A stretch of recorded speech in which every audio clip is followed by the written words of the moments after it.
welcome. I'm so excited you've tuned into the Sacred Gut Punch podcast, the place of authentic stories, real breakthroughs, and endless possibilities. I'm Dr. Tomi White-Bryan, coach and consultant in human and organizational performance, and the creator of Emotional Intelligence 3.0, a system for achieving extraordinary performance.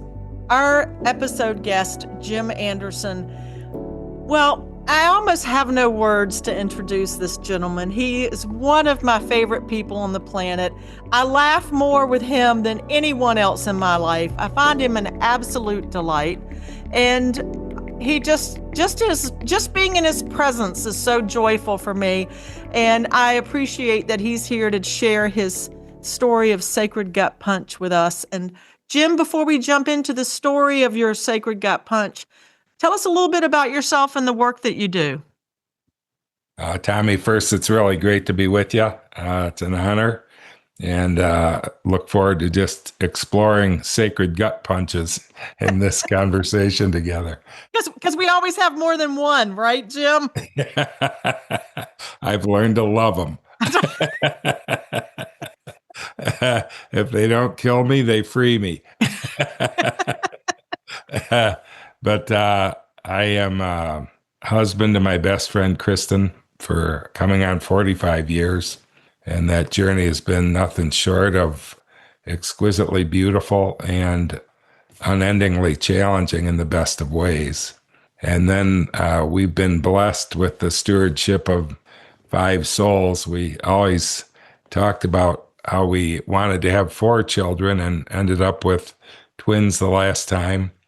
And I'm just in awe of how these 5 souls have proven to be profound teachers for me and catalysts for my growth and supporters when I don't know if I can find my way through a gut punch, and there to support me and really point to my resilience when I lose sight of it. And then we just entered into the amazing experience of grandparenting with 4 grandkids from the ages of now 5 months to 3.5 years old. And I'm in a place now where I'm realizing all the gut punches I've survived that have deepened me into my essence more has been preparing me for this, what I see to be the most important role I've played as a human now, and that is the role of grandpa. And I have 4 more teachers. That's right. You have 5 children and 4 grandchildren all teaching you. And I just want to share with our listeners, Jim, that I would be a horrible parent but for you. I have watched you and the way that you've parented your 5 children, and now the way that you take such delight with your grandchildren. And I've used that as my role model because my children are about a decade behind yours, but our grandchildren are similar in ages. And I feel very blessed and just grateful to have you as a wisdom teacher along the way for that very significant role of parent and that significant role of grandparent. Deeply appreciate that, Tomi. And it's great to be co-exploring those 2 realms together. In terms of the nature of the work I've been called to, I grew up in a family business and dedicated my life to it 3 different times over 15 years. And although I was having great experiences and learning a ton, what I kept getting hints about is it's not what I'm here to do.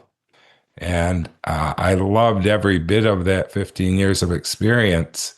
And it ended up really being hugely valuable preparation for a deeper quality of work that I was feeling called to, afraid to surrender fully to, that over time, my resistance wore me out enough, and I had enough successive gut punches to go with the flow of what I've been feeling called to since really I had my first calling to this while I was a baby in a crib and kept getting more glimpses of it through my childhood. Then it shut down for a period of times and reopened.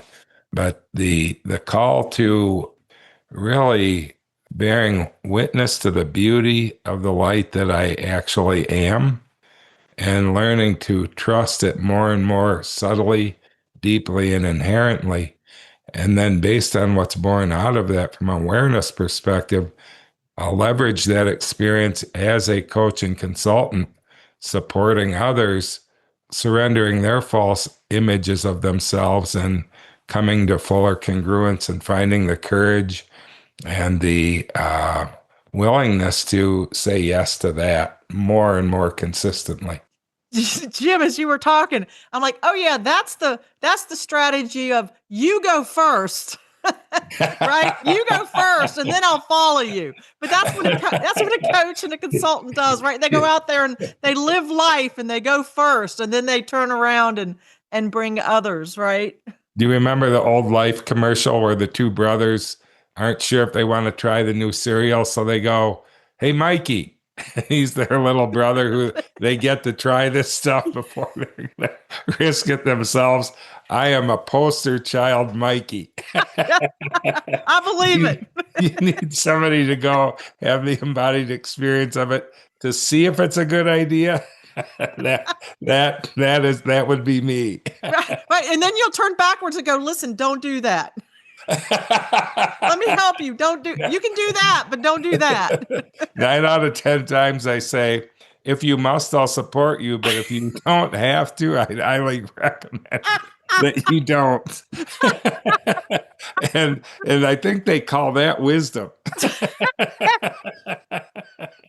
So they tell me. Yeah. So it's been interesting in that the places that I've taken that interest and created a livelihood out of it is with initially consulting, working with senior leaders and companies who would go off and do a strategic plan and then come back and the book would collect dust on the shelf and they'd go about reacting to whatever the hottest fire was, to really involving and engaging frontline people and helping them see a direct line of sight to the customer on what they're doing that affects the customer and what they're doing to impact the company strategy in support of the customer experience. I found out there was a whole career in supporting senior level people, meaningfully connecting with frontline people so that there's a more collaborative effort and a co-creative effort to create, produce, and sustain customer experience and results. And I started out in that arena, doing consulting, supporting that process, and just absolutely loved it. But what I loved most is being in the room with the senior leaders who were facing market conditions that all they'd done to prepare themselves hadn't prepared them for what they faced. And about 5 years into this consulting, the senior leaders started asking me, every time the shit hits the fan and everything goes sideways, you get more excited. And we don't know whether that's an illness we should keep a distance from so we don't catch it, or if you have something, but from what we can tell, if we could learn how to do that, we'd be much more effective at managing and guiding and leading through disruption and change. And when 9/11 hit in the US, all of a sudden, this capacity to go deeper, to find inner guidance that guides when everything I know doesn't know, became an essential cornerstone for leadership. And this huge shift from vulnerability being the kiss of death for a leader to an absolute essential ingredient if you want to survive leadership in the Western world from that point forward kicked in. And now all of a sudden my calling had market relevance in a way that I hadn't trusted that it did up till now. That's why I was only guinea pigging on myself until somebody else was hurting enough to be willing to risk it. Yeah. Wow. What a beautiful way to see that though, Jim.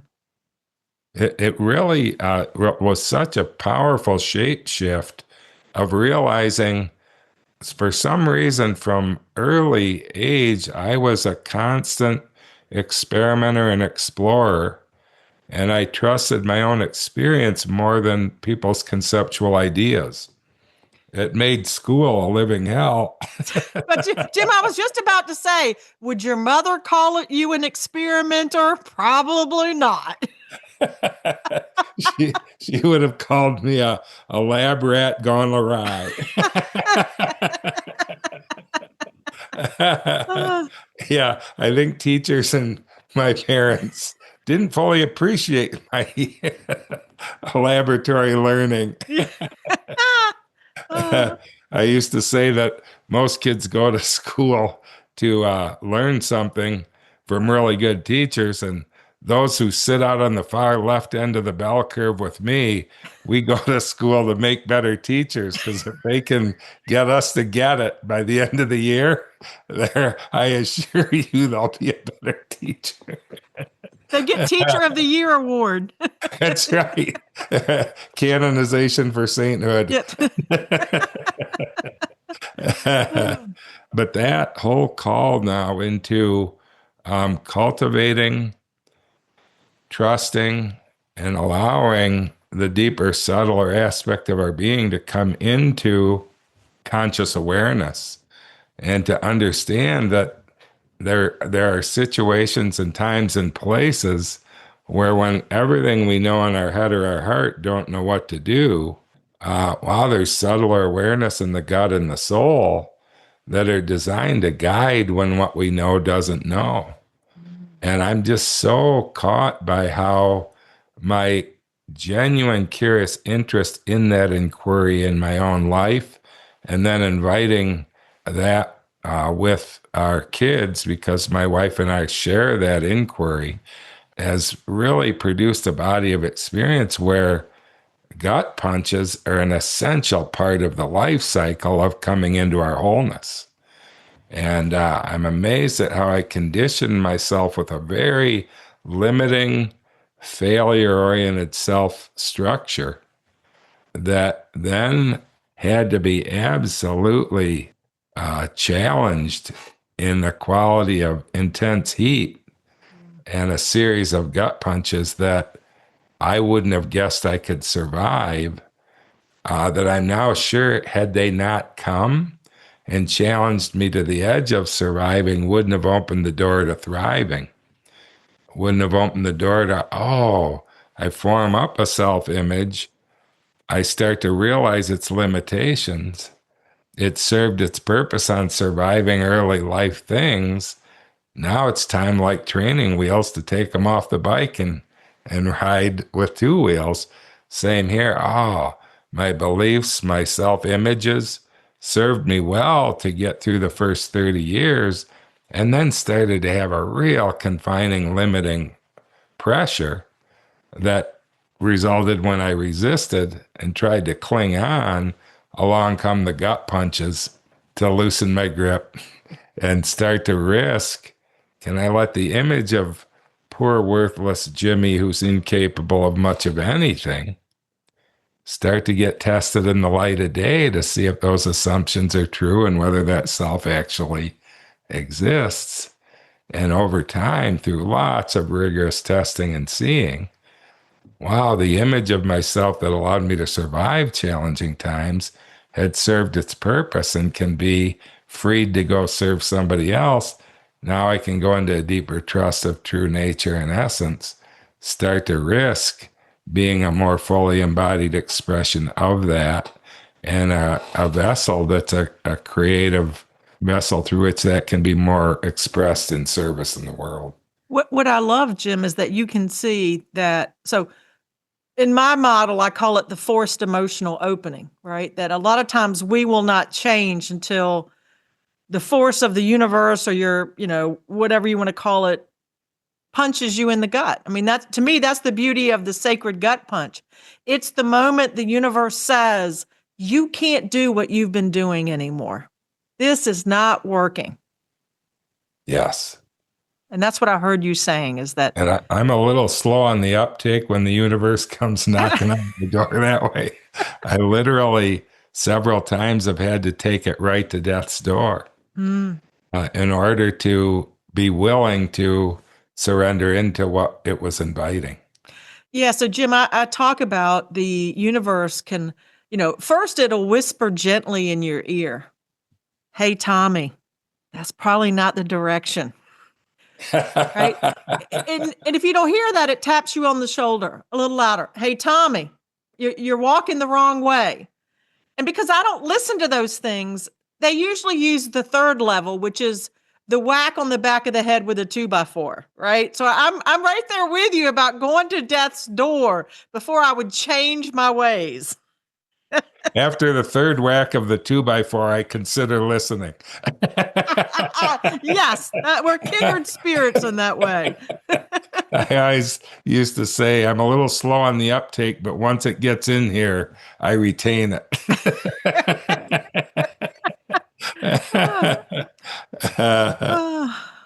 Well, so tell us about your sacred gut punch, Jim. Beautiful. I grew up in a family business, and I was among the third generation of family in the business. And growing up in it from birth, I was inculcated into this business, and it was aside from the church, our place in the business and the business's role in the community were really sacred. And so, growing up in that, my whole educational path was all about preparing me to be a part of this family business. And so, my self image really was one of I committed my life to the business before I had a sense of what the deeper call of my soul was and how I was to lend my gifts and service here. And so, I went all in career in the family business, and spent 15 years in 5 very different work experiences. And what kept happening is kept getting put in parts of the business that the market would turn upside down and it would get totally chaotic. And so I'm getting all these reps of unthinkable levels of chaotic disruption and getting to work side by side with human beings being directly affected by it. And in the 5 businesses I worked in over the 15 years, I found out as soon as the business would stabilize, I'd be bored to tears. But nothing fulfilled me like being side by side with people when everything was disrupted and we didn't know if we'd survive it, to see what beauty might be born out of it. And so the journey through the family business getting put into was one of those Mikey things again. Yes. Hey, we got a mess in this part of the business. Hey, Jimmy, why don't you go in and work in there? Or I'd go in and not be a fit for the job, and then my non-performance would be the issue, and I'd have to go. So it was really a great base experience.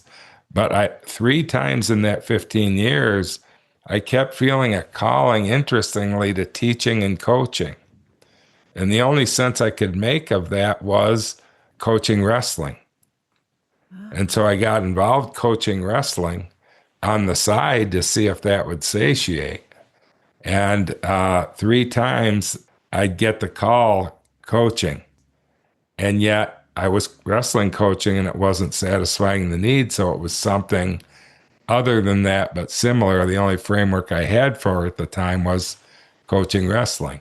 And so I really paid attention to the harder I tried to re-up my life commitment to the family business, the more stress it started to exude in what I valued most, my relationship with my wife, with my 5 kids at the time, my commitment to the church and the involvement there, commitment to the community, and then the work. And what happened is I really started to overcome the angst of this isn't where I'm supposed to be lending my gifts.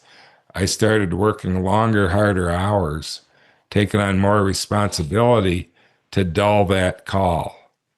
And it just kept repeating itself until it finally got so severe that I realized I'm living a lie. I'm pontificating that my priorities are God, family, career. I'm leaving for work at 4 a.m. one family commitment, be home at dinner by 6, not showing up at 6, not calling to say I was going to be late and getting home at 8. It completely exhausted and worthless to help with the load at home.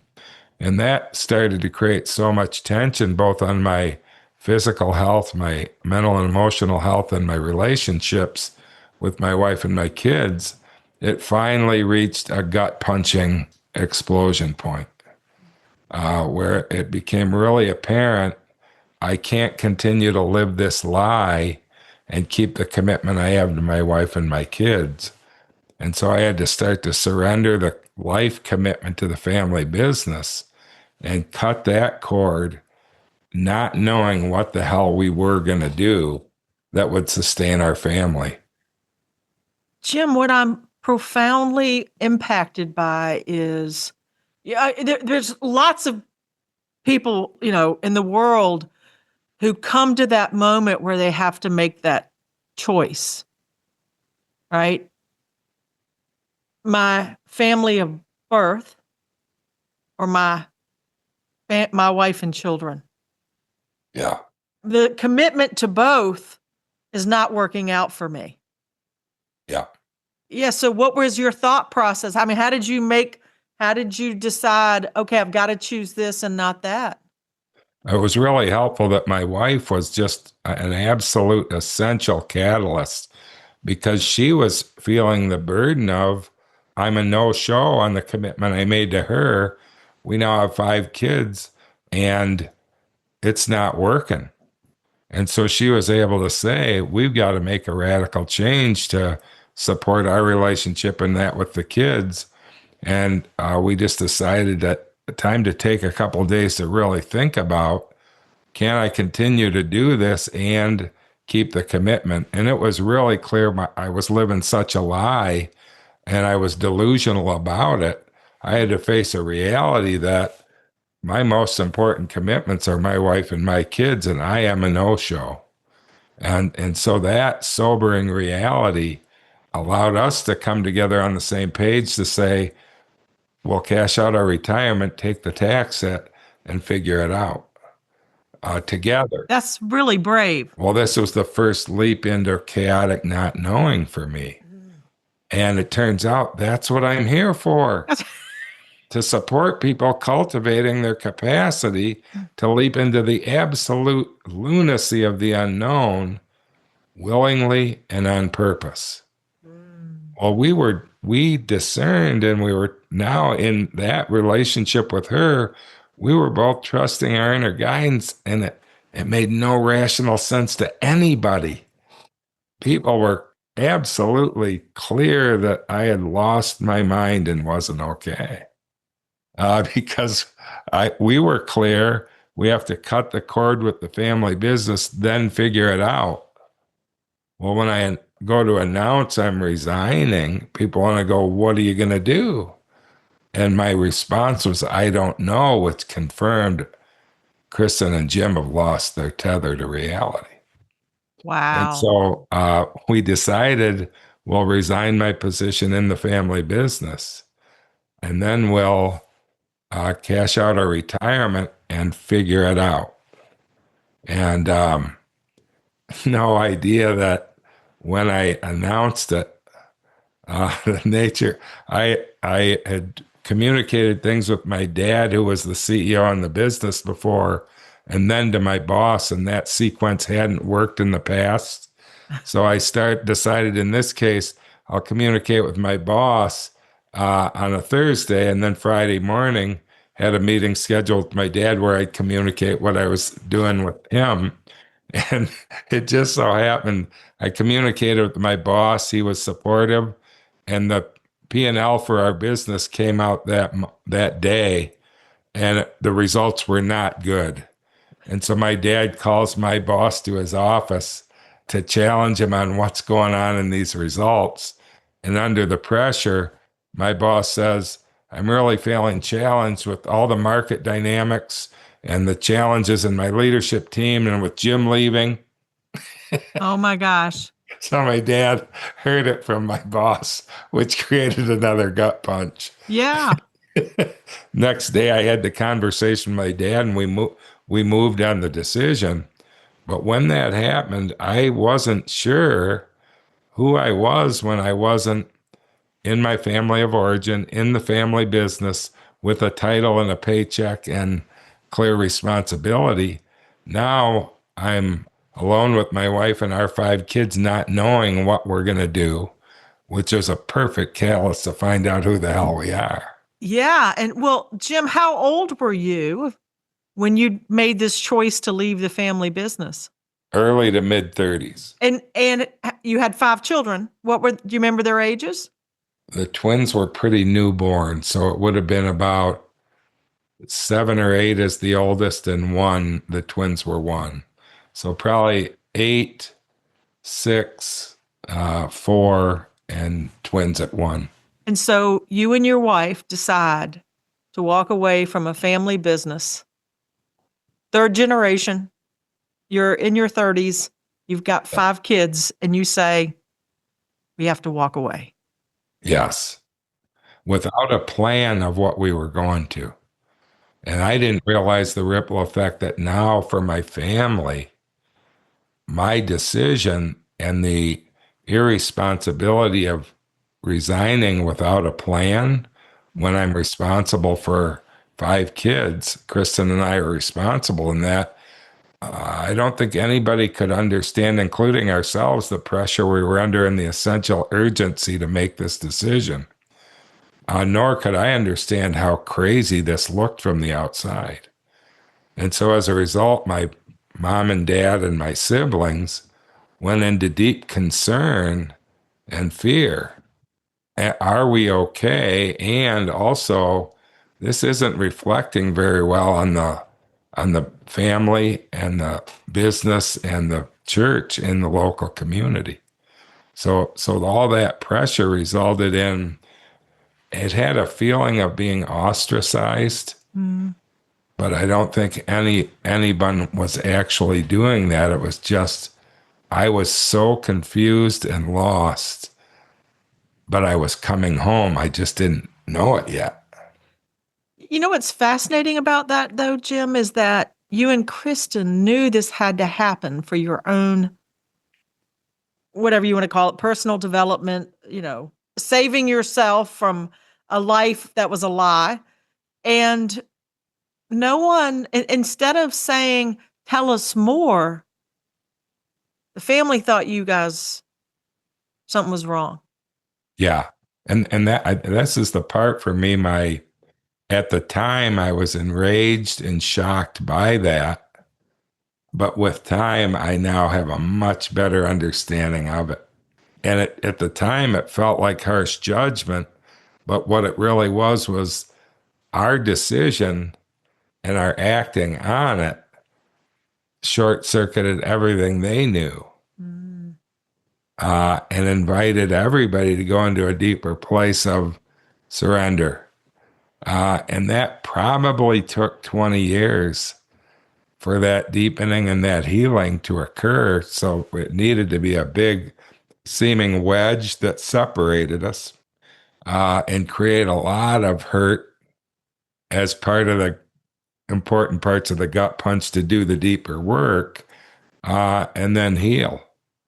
And it probably was a good 10 years for my family, my dad and mom and siblings, to see that Kristen and I had established ourselves, had started our own business, were sustaining our family. And although our approach to parenting was radically different, the foundations of be kind, be loving, engage your creative gifts in adding value and being of service were intact. So I think 10 years in, they were able to relax into they're not as crazy as it looked. It may work out. 20 years in, I think there was the beginning of they approach things very differently, but the values are in congruence with what we care most about and have taught most of our life. And then I think 40 years in, with my dad, right before his death, a real deep mutual understanding of one another. And all of this banging heads we did, not understanding each other, was catalytic for both of us to come home to who we really were in a deeper, subtler way. And so when I look at that period of time, the disruption in my family system was essential for me to find out who I was free of the family system. They didn't understand. Well, I wasn't understandable then. I needed them to understand, but I wasn't understandable. I didn't understand. And then the pain of that through a couple of decades got back to a more healthy place. But then when I started the business with Kristen, there was three gut punches in a row. One was the pressure in my family system and having to, Kristen and I, make this decision to support our commitment to each other and our kids. The second was 2 days after I resigned, I plummeted into an emotional collapse that lasted 15 months. I had no idea who I was when I wasn't Jim Anderson of the Andersons in this group with this many people reporting to him with a check that came every month. And literally, when I made that move with Kristen, I didn't know if I had left the family business or was out of the family. And I didn't know who I was if I didn't have my identity attached to those two things. And then I add the church to the third. Everything that had my identity attached to was obliterated with my resignation, and I had no idea till 2 days after. So that deep, dark plummet into depression, just confusion, no energy for life, deepest, darkest hole I'd ever fallen into. 15 months in, I caught a glimpse of a spark somewhere at my core that I'd been ignoring, avoiding, and pretending to be something other than that for much of my life. That was now calling me home to account for the hidden cost and the essential gut punches. The more I tried to stay out of congruence with that, the more the loving universe and God would come and give me another gut punch. And so that second one was another sobering gut punch. Well, you said you saw a spark. Can you share with us what that looked like or felt like? What happens when I get into chaotic, not knowing where my mind and my heart short circuit on knowing how to be with what is, I'll often have visions. And I simply had a vision about 12 months into this deep, dark night of the soul that I was free falling into a deep, dark, bottomless pit. And most of the free fall, I was certain I was falling to my death. And then all of a sudden, it wasn't bottomless. And all of a sudden, the rate of the fall, plummeting to my death, just softened and eased up into slow motion. And then I landed softly on the bottom of a dark cave. And it was almost pitch black with just this little light that was pulsing. But all I could see was the walls of the cave were made out of faces with ash all over them, and they were very lifeless, on the verge of death. And it dawned on me, these are all the cells in my body. And life is leaving my system in this depression, in this despair, in this lostness. And then I started noticing that there's a little light that keeps pulsing to light up the ashen face, and then it disappears. And I started wondering, what is that? Because I was just horrified by the fear in these faces. And all of a sudden, my attention went to the bottom center of the cave. And here was a fire pit with a little ember that was pulsing. And I experienced it from that perspective, and it's about to go out. And then it hit me, and it's who I am. I've been killing myself gradually by pretending to be something other than this. And I was in this deep grief of, I waited too long. I'm dying. This isn't a depression. I'm literally dying and my days are numbered, is how the fear of the ashen faces, fearing the light's about to go out and it's over. And then all of a sudden, I noticed that each time it would pulse, I noticed as it would illuminate, there was something moving in the slight light. And so I zoomed back, and here's a man and woman dressed in white with these huge feather fans, gently fanning this little ember without a worry in the world that it could go out. And it dawned on me, wow, this cannot be extinguished. The truth of who I am is infinite and can't be extinguished. And that prompted a curiosity in me that I'd never experienced. And there was a simple dedication.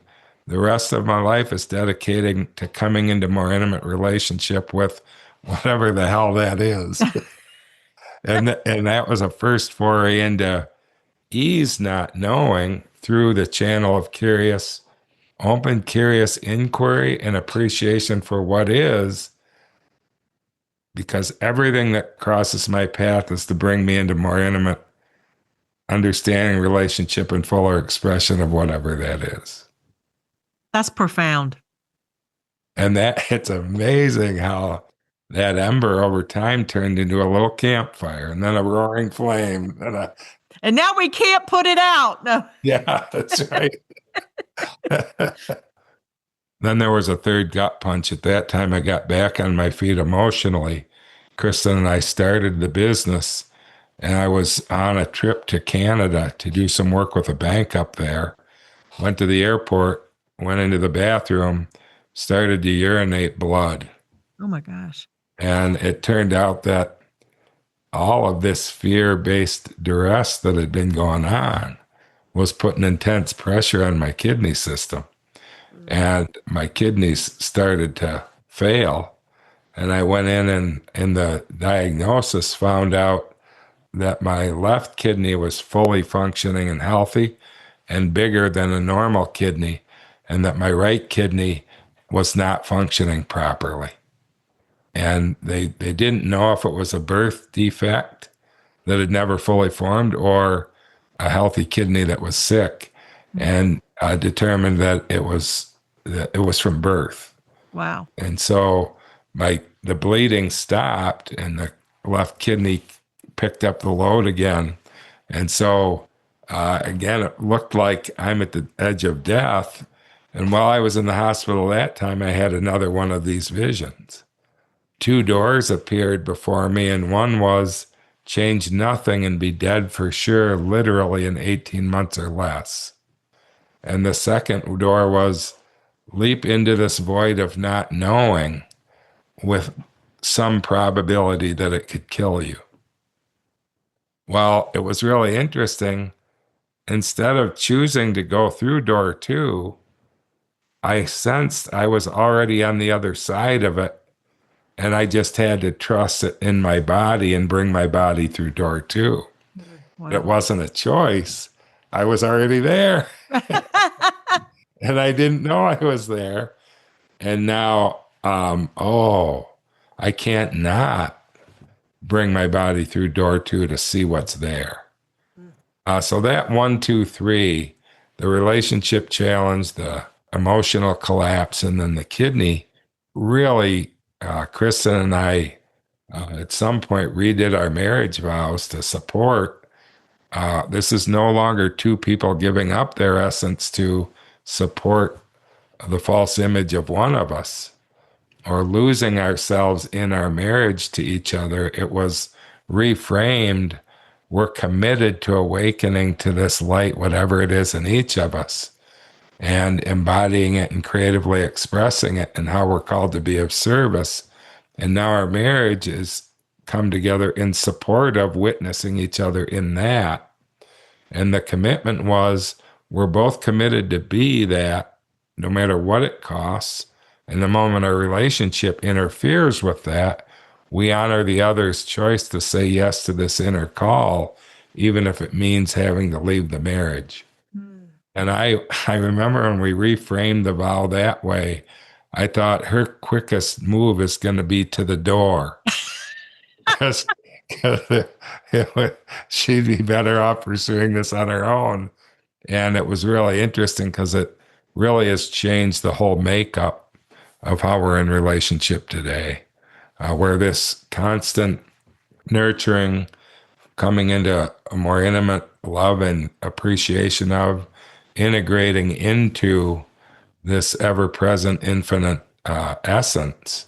And now how can it be, how can we be more present to it, more alive in it, and more expressive creatively of what it's calling us into service of more breaths of our existence? And it's been quite a journey with her through all that. I love the way you love each other enough to let you be what you need to be, even if it means you can't be together anymore. That for me was really intriguing to see, wow, that commitment is so much deeper.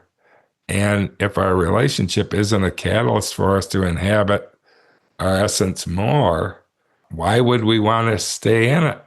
Yep. What's the point, right? Yeah. Yeah. I've been reading this, my friend calls it a salacious book title, Existential Sexuality by Peter Kostenbaum, I think is his name. And in it, he says, the point of marriage is to grow up together. And I thought, wow, if somebody had told me that 36 years ago when I got married, it wouldn't have been such a fight for the last 30 of those 36 years. And it sounds like that's what you and Kristen have figured out how to do, is how to grow up together. We've really become practitioners of being catalysts for each other's growth, witnesses to each other's growth, and then support system for one another when we're in times of need, both to ask for the support and then lend the support. And it's been interesting how often when I go into my deepest, darkest gut punch, she's in a place of really being able to bear witness and support. And then when I come out of it and she's going into it, we're able to change those roles. And it's just such a gift that I wonder how I lucked into this, to have a relationship that can withstand, agree to go into a gut punch, a self-induced gut punch, to unfurl a few more gut punches, all in support of recrafting why we're together and what's most essential to both of us that we now share. And it's rich beyond description, and also wouldn't be possible to come into this level of embodied awareness without the gut punches that seemingly almost took us out once and for all. And that I continue to really see more and more of these dark night gut punches challenge my imagery of myself that's out of congruence with what's true, to bring me home into fuller congruence with what's always been so. And I used to dread and fear the dark night of the soul, and now I revere it with tremendous love and appreciation, to the point now when I'm in despair or in joy, the degree to which both have come to allow me to be a fuller expression of that spark, it's harder and harder to differentiate my experience of despair from joy. They're both exquisite in their own beautiful ways. And the only difference I can see in the two now is that the gut punch that takes me into a despair is here to deepen me into the subtler next revelation of the beauty of what's that spark represents. And then when that comes online in my body, now that new awareness can now expand into who I am as a field of energy, as a beacon of light, and as a physical form. And so now there's this beautiful pulse that the gut punch deepens me into a subtler embodied experience of who I've always been. And now the joy that comes out of that expands to allow that new awareness to come online in the vibration of my energy and the luminescence of my light, and then the physical form in this human body. And I'm just in awe of that. Wow, there's a pulse beat in the universe that I would have died not knowing about if not for these gut punches that drew me into the depths of the beauty that's been, I say, patiently waiting for my sorry yes to stop pretending to be something else. Well, Jim, to wrap this up, what is your best advice or wisdom for someone who is living that lie and doesn't know how to build the exit strategy? First thing I do is say, deeply appreciate the beauty of living the lie fully. It's not wasted. It's not bad. It's not wrong. It's essential on our journey home. And then the second piece for me is all of these experiences have boiled down to one practice for me. At the simplest level, it's that, first of all, am I here in this moment? And then how am I being with what's happening right now? Whether it's a relationship issue or a challenge in the environment or a disruption in the marketplace, the big thing for me now is just constantly monitoring. Am I constricted and resisting what is? Or am I open and embracing what is as a catalyst? They're here to awaken me with a spirit of curious appreciation. And I'm in awe of most of the difficulty I've had was because when I pretend to be more or less than this spark that I am, since I'm now pretending to be something I'm not, my stance has to be constricted resistance to whatever is. And now, wow, I'm pretending to be something I'm not, resisting what isn't, pretending to be in a moment that isn't, and it isn't working. Oh, shock of all shocks. What if I embrace, open, get curious to see what it's inviting, and then appreciate it for being here because it's brought me more deeply into congruence with and risking into being a more fully embodied expression of this beauty that resides in every human I've ever encountered. And that, it's a game. I play it as a game. Worst case is I constrict and resist and demand it be different and notice how it works. That's all right. Now I get to get up, dust myself off, have another try at the game this time. And now I appreciate constricted resistance of my inferior self, constricted resistance of my superior self, and this release into open, curious appreciation for what is without exception. Now I can appreciate me when I'm pretending and resisting and demanding it be other. All the while, I'm now actively appreciating and making room for that and observing how well it's working. Judgment's out, better or worse is out. There's this beautiful, I love the dance between that spark that's always been so and the degree to which it illuminates and brings me into greater awareness of when I'm pretending and when I'm being. And none of it's wasted. All of the derailments have been my most efficient path home.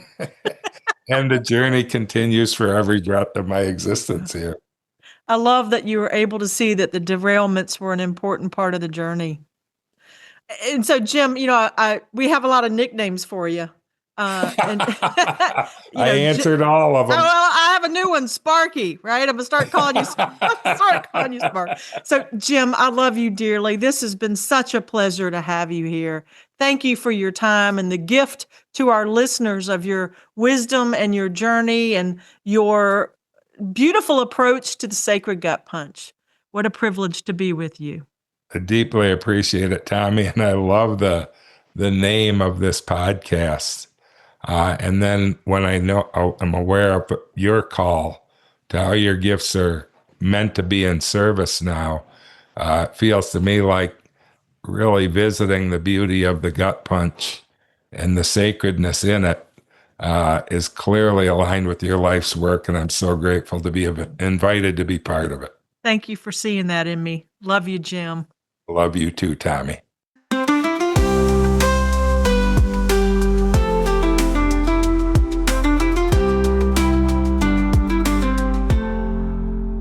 you for joining me for this episode of The Sacred Gut Punch. I'd like to thank our sponsors who make this podcast possible, the EI 3.0 companies of Bryan Insights and the Center for Emotional Well-Being, and of course, always to my husband, attorney Jim Bryan. Thank you for your endless support and love. I love you to the moon and back, Jimmy. If you're finding inspiration in the stories, please like and subscribe to the podcast and share with your friends and family who can benefit from these stories of resilience and rising. And if you're experiencing a sacred gut punch, remember, while you may feel alone, you are not. Help is out there. If you or someone you know is in crisis and considering suicide or self-harm, please seek support. Call or text the 988 Suicide and Crisis Lifeline at 988, or chat at 988lifeline.org. And if you're not in the United States, Befrienders worldwide at befrienders.org can help you. Until next time, dear ones, may you use the difficulty as you rise with grace.